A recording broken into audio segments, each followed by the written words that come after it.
Når du skal til at beklæde en væg, er der nogle krav, vi skal overholde. Vi har nogle fugttekniske og nogle brandtekniske krav.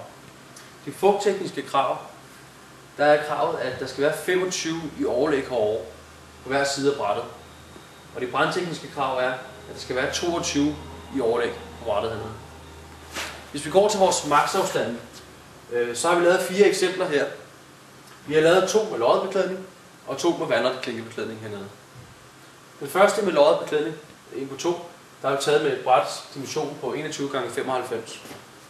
Vi har de 25 i overlæg, som vi skal overholde i hver side, og så har vi 45 tilbage på brættet herinde. Hvis vi tager et helt bræt og et hul og lægger sammen, så giver det 140 mm i maksafstand med 21,95. Hvis vi bruger noget beklædning, som har et mål på 19 x 100, så har vi regnstykket til sådan ud.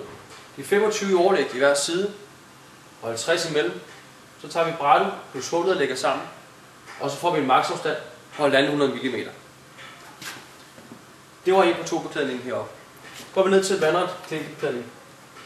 Der har vi igen 21,95 beklædning. Vi har et overlæg på de 25, som skal være, og så får vi en maksafstand fra forkant til forkant eller overkant på 65 mm cirka. Hvis vi tager 19 x 100 hernede i bunden, der er igen de 25 overlæg, som skal være, så får vi igen en maksafstand fra overkant til overkant eller forkant på 70 mm. Det her, de krav her, de går op til en beklædning, som er 125 mm bred.